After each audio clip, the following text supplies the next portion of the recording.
Hi friends, Joy Jagannath. Good evening to all. Mu Alok and welcome all to my channel. Friends आपण समस्त को मोर गोटे नुआ video रे समस्त को स्वागत। आज मु जाउची घटगाँ माँ तारिणी को दर्शन करने आपण मैंने समस्ते जानी कि ओडिशा रे थिबा 8टी मुख्य शक्तिपीठ मध्यरु माँ घटगाँ तारिणी शक्तिपीठ अन्यतम। आउ मु से मंदिर आगुरी केबे भी देखिनी, सो आपण मैंने जदि भी देखी ना ताले मो सहित आसतु घटगाँ जीवा माँ तारिणी को दर्शन करके आसीबा। आउ मंदिर भुवनेश्वर प्राय 170 किलोमीटर बाट मु ऑलरेडी केतोटी शक्तिपीठ कभर कर सारी। सो जदि आपण मैंने कहीं देखी ना ताले डिस्क्रिप्शन बॉक्स रे लिंक अच्छी, आपण मैंने जो देखि पारिबे। सो डेरी न करी चलंतु जिबा माँ को दर्शन करके आसीबा। So let's start the journey.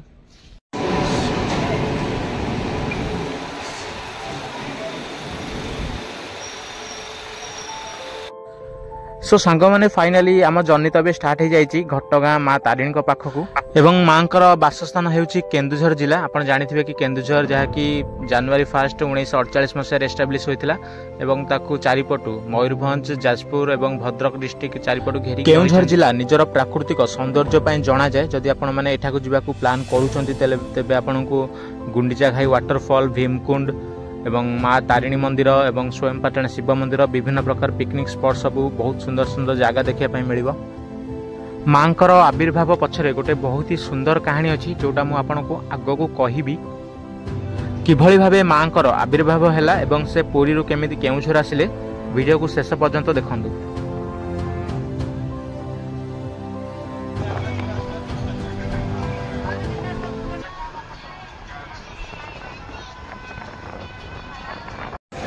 So friends finally 170 kilometre journey पर पहुँची गली द गेटवे ऑफ घटगाँ तारिणी, जार ना हूँ हरिचंदनपुर स्टेशन। तो ये देखिए यहाँ हूँ तार स्टेशन।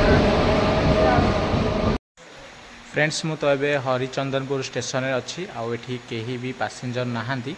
सो आज राति मते यही स्टेशन ही रहा पड़ो।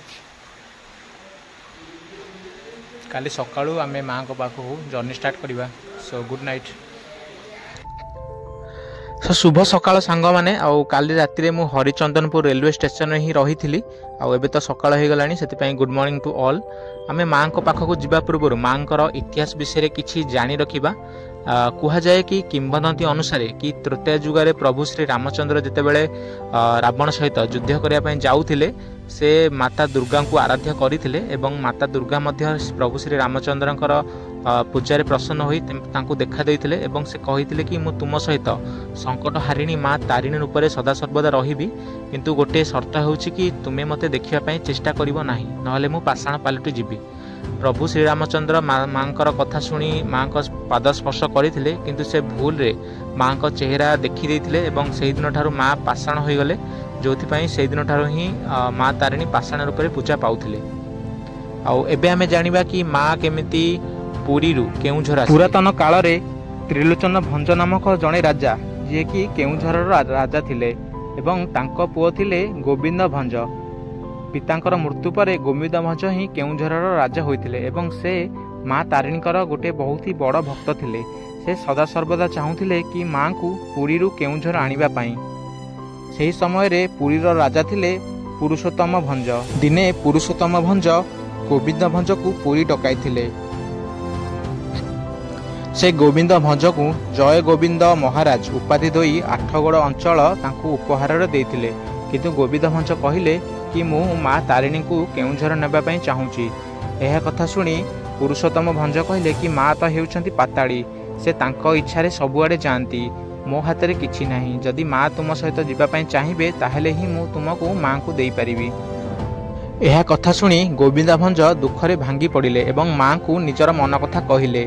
सेही दिन राति रे पुरुषोत्तम भंज शोइथिबा समय रे माँ तांको स्वप्न रे कहिले कि मु गोविंद सहित केउझर जीवा पई चाहूची, तुमे मते तांको सहित जीवा पई अनुमति दियो। माँकर स्वप्नादेश आदेश क्रमे पुरुषोत्तम भंज पुनर्बार गोविंद भंज को डकाइथिले एवं राति रे माँकर स्वप्नादेश विषय कहिले एवं कहिले तुमे चाहिए माँ को पुरी केउझर नहीं पारिबो। यह कथा शुणी गोविंद भंज बहुत खुशी हो जाइथिले एवं से माँ को पुरी केउझर आनिया पई आयोजन कले। पुरी माँ केउझर आसवा समय गोविंद भंज आगे सर्त रखी कि मु तुम पछे पछे जीवी एवं तुम्हें मो आगे आगे, किंतु सर्त हो कि तुम्हें मत देखा चेष्टा करिवो नाही। सो गोविंद भंज कहले कि मु केमिति जानिबि जे आपण मो पछे पछे आसुछंती बोली। माँ कहले कि मोर पाउंजी शब्दरू तुमे जानि परिबो कि मु तुम पछे पछे आसुची। यह कथा शुणी गोविंद भंज माँ को आगे आगे चलिले एवं माँ गोविंद भंज को पछे पछे चलिले। किछि समय पर माँ गोविंद भंज को परीक्षा करी निजर पाउंजी शब्द बंद करदेले एवं माँ पाउंजी शब्द बंद शुणी गोविंद भंज अस्थिर हेले एवं से निजको संभाली न पारी पछको बुली देखिदेले, जोथिपाई माँ सेठारे ही पाषाण पालटि गले एवं से जो जगार जाउथिले सेटा गोटे बहुत ही बड़ शालुआ बण थिला, जोठी कि शाल गछ बहुत मात्रा थिला। सेथिपाई सेही दिन ठारू माँ सेठी ही निजर बासस्थान स्थापित कले एवं केउझर राजा गोविंद भंज को माँ आदेश देले कि मु एइठारे एई जगार ही पूजा पाइबी, तुमे मते एइठारे पूजा करिवार समस्त व्यवस्था कर। एवं सेही दिन ठारू सेही शालुआ बण रे ही माँ तारिणी को पूजा करा जाउअछि। सो फ्रेंड्स एबे तो पाखापाखि हाफ एन आवर जर्नी पर मु फाइनाली माँ को पीठ पहुँची गली। जदि आपण माने रेलवे माध्यम माँ को दर्शन करने चाहूँगी तेरे हरिचंदनपुर आपण सबुठु सुविधा एवं सबुठु इजी वे जोटा से माँ का मंदिर हूँ 16 किलोमीटर बाट आपन को इजिली ट्रांसपोर्ट से मिल जाव। मु तो अध घंटार जर्नी पर फाइनाली माँ को दरबार पहुँची गली। ये देखिपे यहाँ हूँ माँ को गेट आउ मंदिर भितर एबे तो श्रावण मास चलती आउ एठी गोटे शिवंकर मंदिर भी अच्छी जो कि काउड़िया माने समस्ते पानी ढालिया आसुछंती। आ माँ का मंदिर चारिपटे आपको विभिन्न प्रकार दुकान सहित खाଇବା पीबार समस्त प्रकार सुविधा मिल। आप जानते कि घटगाँ तारिणी होती माँ नड़िया राणी, जोटी कि आपको प्रत्येक दुकान में बहुत संख्यार नड़िया मिले, नड़िया भोग जोटा कि नॉर्मल जोटा सेटा देखापी मिल। ये देखिपे ये सब काउड़िया माने जो मैंने पानी ढालिक आसिले आउ केते जण पानी ढालिया ठिया भी होती। ये हूँ बाउंड आप विभिन्न प्रकार भोग सामग्री जोटा कि गोटे डाला मध्य किणिकी नहीं पारे और भितर जा पूर्व आपको गोटे टिकेट करने पड़ो जोटा कि मुझे केवे आगु घटगाँ मंदिर आसी नी, ये मोर फर्स्ट टाइम। आ लोक कहते कि आग अपेक्षा माँ का मंदिर बहुत ही डेभलप हो जाए जोटा कि ओडिशा गवर्नमेंट द्वारा ये समस्त प्रकार सुविधा भक्त मानी कराई। आम तो मोबाइल तो अलाउ हेनी से मुझे जानी कि कौन भी शक्तिपीठ भितर को मोबाइल अलाउ हेनी। आउ देखिपे ये गोटे सेल्फी पॉइंट अच्छी जोटा कि आप सेल्फी तो समस्ते नॉर्मली नियंती। ये माँ का मंदिर बहुत ही सुंदर मंदिर, आपण मैंने भी बुलिया आसतु।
सो फ्रेंड्स मु तो एबे अच्छी माँ घटगाँ तारिणी पीठरे आप जानी कि ओडिशा रे 8टी शक्तिपीठ अच्छी आउ कौन भी शक्तिपीठ भितर को मोबाइल कि कौन प्रकार कैमेरा अलाउ ना। सो मु तो निजे माँ को दर्शन कली कि आपन तो दर्शन कर पारि ना कहीं मोबाइल तो मुझे नहीं पारि भितर को आउ देखिपे कि धीरे धीरे भक्त मानकर भिड़ माँ पीठ में बढ़िबार लगे जेहेतु एबे श्रावण मास सोमवार चलती से बहुत संख्यार श्रद्धालु माने बाबा मुंडे पानी ढालिया मंदिर एकाठी हो गले।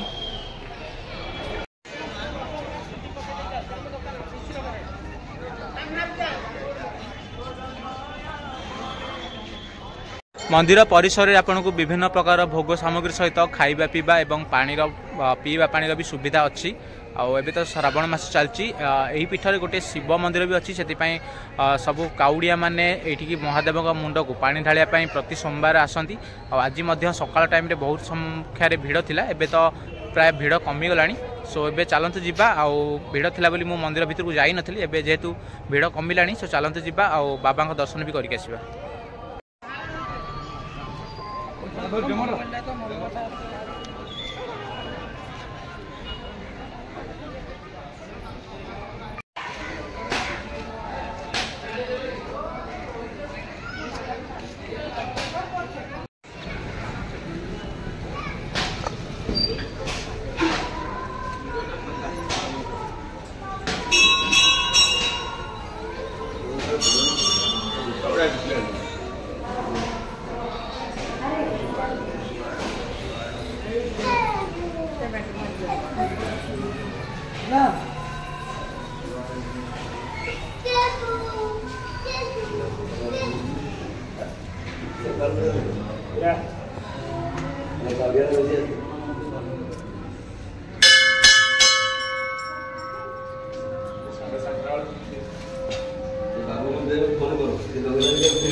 फ्रेंड्स माँ तारिणी को दर्शन करने मत ऑलमोस्ट 26 ईयर लगला।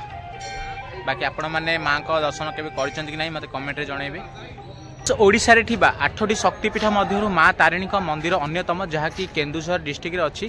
आपण मैंने जदि मो वीडियो देखुथिबे ताले जानिथिबे कि मु ओडिशार 8टी मध्य केतोटी शक्तिपीठ ऑलमोस्ट कवर कर सारी। जो मैंने से वीडियो सब देखी ना ताले चैनल रे लिंक अच्छी आपण मैंने जाय देखि परिबे। घटगाँ रे थिबा एही मंदिर को नड़िया राणी बोली कहती माँ तारिणी नड़िया राणी कहीं जानी आपण मैंने कि माँ तारिणी सबुठू प्रिय भोग होची नड़िया से आपन को तारिणी पीठ रे बहुत संख्यार नड़िया देखा मिल।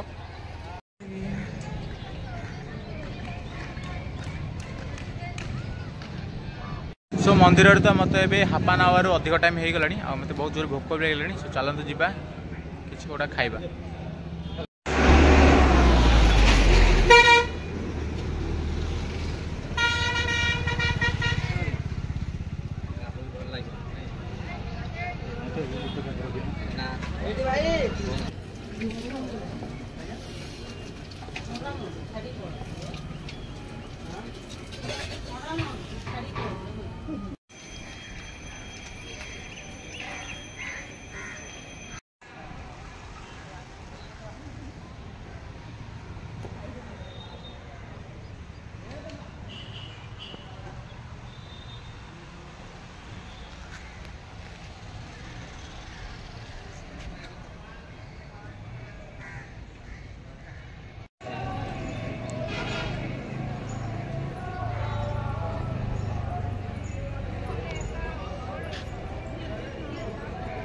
सो फ्रेंड्स मोर तो मंदिर रे पाखापाखि 1 आवर भी अधिक टाइम हो गलानी आ मु मंदिर ऑलमोस्ट पूरा बुली सारे एवं मु घर को रिटर्न करी आउ जो मैंने भी ये मंदिर आगरू केवे देखी ना थे एटलिस्ट टाइम बाहर करी निश्चित बुलाप आसतु बहुत ही सुंदर मंदिर आपण मानक पसंद आसो आउ जो मैंने भी मोर पूर्व वीडियो सब देखी ना डिस्क्रिप्शन बॉक्स रे लिंक अच्छी आपण माने जाय देखि पारिबे वीडियो भल लागिले चैनल को लाइक करंतु सब्सक्राइब करबा पय जमाय भूलिबेनी एमती इंटरेस्टिंग वीडियो देखिया पय आ मो सहित सब आड़े बुलिया पय थैंक यू।